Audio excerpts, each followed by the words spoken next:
నమస్తే. Welcome to Suman TV. నేను మీ యామిని. ప్రస్తుతం మనతో ఉన్నారు ప్రముఖ ఆధ్యాత్మికవేత్త, జ్యోతిష్య రత్న డాక్టర్ శ్రీమతి కోనాల భాగ్యలక్ష్మి గారున్నారు. అమ్మతో మనం మాట్లాడదాం. నమస్తే అమ్మ. నమస్తే అమ్మా. అమ్మ, ఈ ఏప్రిల్ నెలలో అసలు ధనుస్సు రాశి వారికి ఏ విధంగా ఉంటుందంటారు? అలానే ఈ రాశి వారికి ఎలాంటి పరిహారాలు చేసుకోవాలి? ఓం గం గణపతే నమః. శుక్లాంబరధరం విష్ణుం శశివర్ణం చతుర్భుజం ప్రసన్నవదనం ధ్యాయే సర్వ విఘ్నోపశాంతయే. ఓం గం గణపతే నమః. శ్రీమాత్రే నమః. ముఖ్యంగా ఈ 1/4/2024 34/2024 ఏ విధంగా ఉండబోతోంది ద్వాదశ రాశుల వారికి అనే విషయాన్ని ఇప్పుడు ఒక్కసారి మనం పరిశీలిద్దాం. 2వ తారీఖున బుధుడు వక్రంలోకి వెళుతున్నాడు. అదేవిధంగా చూసినట్లయితే 10వ తారీఖున మీనరాశిలోకి వెళ్తున్నాడు మళ్ళీ బుధుడు. అది ఆ విధంగా బుధగ్రహ సంచారం ఆ విధంగా ఉంది. 14వ తారీఖున రవి మేషరాశిలోకి వెళ్ళబోతున్నాడు. 24వ తారీఖున మీనరాశిలోకి కుజుడు ప్రవేశించబోతున్నాడు కుంభం నుంచి. 25వ తారీఖున శుక్రుడు తను ఉన్నటువంటి మీనరాశి నుంచి మేషంలోకి ప్రయాణం చేయబోతున్నాడు. ఇది ఈ యొక్క ద్వాదశ రాశుల్లోని గ్రహ సంచారం యొక్క విశేషణ ప్రయాణాలు, విశేషమైనటువంటి ప్రయాణాలు ఇవి. సరే, ద్వాదశ రాశుల వారికి ఏ విధంగా ఉండబోతుంది అనే విషయాన్ని ఇప్పుడు మనం పరిగణలోకి తీసుకుందాం. ధనుస్సు రాశి వారికి చూసినట్లయితే రవి, రాహువు, శుక్రుడు చూస్తే అర్ధాష్టమంలో కనిపిస్తున్నారు. పంచమంలో గురు బుధులు, తర్వాత బుధుడు 2వ తారీఖున వక్రగతిన వెళ్ళడం, తర్వాత చూసినట్లయితే కనుక షష్టమ, సప్తమ, అష్టమ, నవమ, దశమంలో కేతువు, అదేవిధంగా 3rd హౌస్లో శని కుజుడు, గోచార చంద్రుడు ఎలాగా మనకి లగ్నాత్తు ఉన్నాడు. అయితే ఈ ధనుస్సు రాశి వారికి కొన్ని విషయాలు, సొంత నిర్ణయాలు చాలా బాగా పనిచేస్తాయి. కానీ ఏంటంటే కొన్ని విషయాలు వాళ్ళు తీసుకోలేక ఎదుట వాళ్ళని ఎప్పుడైతే కనుక సలహా అడిగారో అక్కడే వీళ్ళకి కొంచెం ఏంటంటే వాళ్ళు చెప్పినటువంటి సలహాలు వీళ్ళకి అంత రాణించకపోవడం అనేది జరిగే సూచనలు కనిపిస్తున్నాయి. ఆ విషయాన్ని కొంచెం జాగ్రత్తగా ఉండండి. అధికారుల వలన మంచి ప్రయోజనాలు ఉన్నాయి. మీకు ప్రమోషన్లు కానీ స్థానచలనాలు కానీ రాసి పెట్టున్నాయి. ఆ విషయాలు పెట్టుకోండి. విద్యార్థులారా మంచిగా చదువుకుంటున్నారు, మీరు ఇంకా బాగా చదువుకోండి. సోదర సోదరీమణుల మధ్య కూడా కొంచెం ఒక మంచి వ్యాపార విషయంలో కానీ కొన్ని విషయాల్లో వాళ్ళ సహకారం కూడా మీకు అందుతుంది. అందువల్ల ఉగాది వరకు కూడా కొంచెం టెన్షన్స్ని తగ్గించుకొని కాస్త హ్యాపీగా ఏదో మొత్తం మీద బాగానే నడుస్తుందని చెప్పొచ్చు. ఉగాది తర్వాత ఎలా ఉండబోతుంది అనే విషయాన్ని మనం ఇప్పుడు తెలుసుకుందాం. సరే, ఉగాది తర్వాత ధనుస్సు రాశి వారికి ఆదాయం చూస్తే 11, వ్యయం చూస్తే 5, పూజ్యం చూస్తే 7, అవమానం చూస్తే 5. ఏ విధంగా ఉండబోతుందంటే మూలా నక్షత్రం, ఆ తర్వాత చూస్తే పూర్వాషాఢ, ఉత్తరాషాఢ, ప్రథమార్థం. ముఖ్యంగా వీళ్ళకి ఏంటంటే కనుక నెలంతా కూడా రవి రాహువులు అంటే మనకి చెప్పాలంటే కనుక కుజుడు కూడా ప్రతికూలంగానే ఉన్నారు. నెలంతా కూడా వీళ్ళకి ఇబ్బంది కలిగించేవాళ్ళు వీళ్ళే. అయితే కుజుడు కూడా మరి మారిపోతున్నాడు కదా, తను కూడా 4th హౌస్లోకి వచ్చేస్తున్నాడు. అదేవిధంగా రవి రాహువులు అక్కడే ఉన్నారు.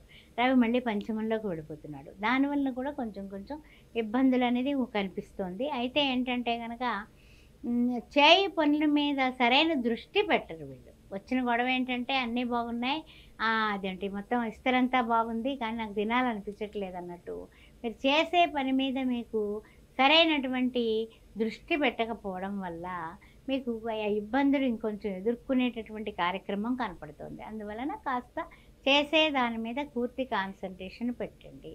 అలానే వీళ్ళు ఏమైనా వ్యాపారం స్టార్ట్ చేయాలనుకుంటున్నా, కొత్తగా ఇల్లు కానీ ల్యాండ్ కొనాలంటే చేయొచ్చమ్మా ఇలాంటి పనులు? అంటే ఖర్చులైతే పెరుగుతాయి. కొత్త పెట్టుబడులు పెట్టాలంటే అప్పులు చేయాల్సి వస్తుంది. అందుకని ఏమైనా సరే మీరు ఉగాది ముందు వరకు ఏం చేసినా ఓకేనండి. ఉగాది తర్వాత కొంచెం ఆచితూచి వ్యవహారాలు చేసుకోవడం మంచిది. అదేవిధంగా చూసినట్లయితే కనుక ఆదాయం తగ్గడం, ఖర్చులు పెరగడం, భోజనం సమయానికి చేయకపోవడం, దాని వలన ఆరోగ్య భంగాలు మీకు కనపడుతున్నాయి. అందువల్ల ఈ ధనుస్సు రాశి వారు కొంచెం జాగ్రత్తగా వేళకి తినడం, వేళకి నిద్రపోవడం అనేది మర్చిపోకుండా చేయడం చెప్పదగిన సూచన.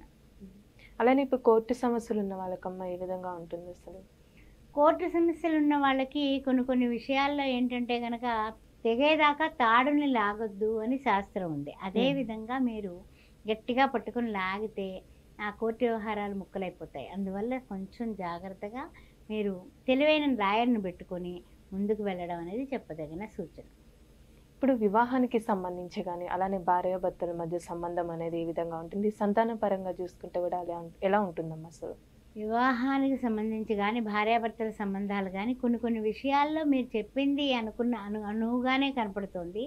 కానీ కొన్ని కొన్ని విషయాల్లో మీకు తెలియకుండానే మీరు సొంత నిర్ణయాలు తీసుకోవడం వల్ల మీ భార్య తల్లి వైపు నుంచి మీకు ఇబ్బంది వచ్చేటటువంటి అవకాశాలు కనపడతాయి.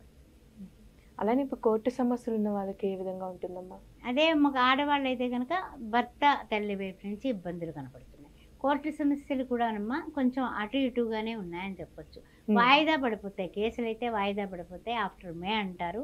ఆ విషయంలో మీకు ఒక్కొలికి రావు ఇంకా. ఎందుకంటే మనకు కూడా టైం బాగాలేదు కాబట్టి పెద్దంతగా ఒక్కొలికి రావని చెప్పుకోవచ్చు.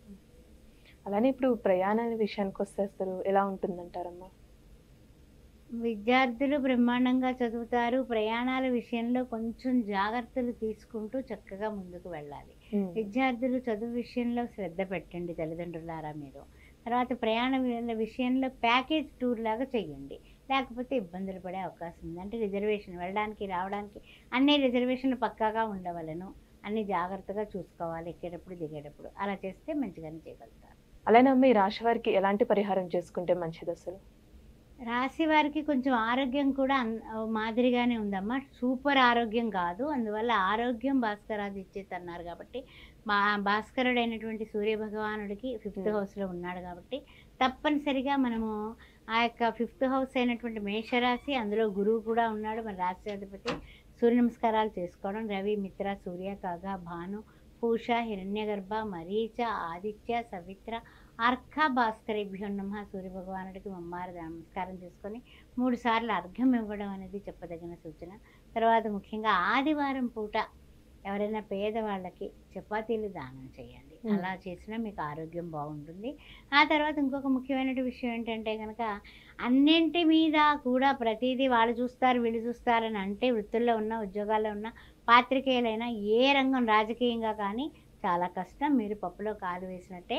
అందుకని మీరు శ్రద్ధావాన్ లేకపోతే జ్ఞానం అన్నట్టుగా మీరు చక్కగా మీరు మీ కళ్ళతో చూసుకొని చేసుకోండి.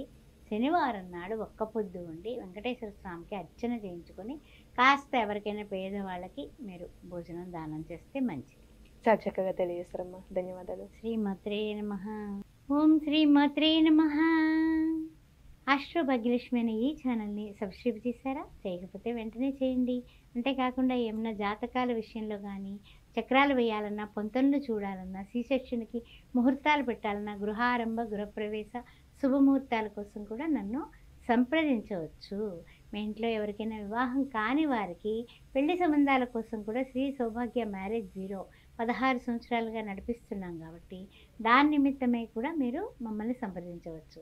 కుంభ వివాహం, కదలి వివాహం, జపాలు, హోమాలు, చండీ హోమం లాంటి హోమాలు అన్నీ కూడా నా ఆధ్వర్యంలో జరిపించబడతాయి.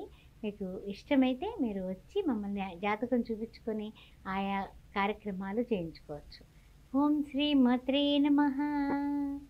9866044439ని మీరు ఏదైనా జాతక సమస్యలకి సంప్రదించండి. నా పక్కనే ఉంది.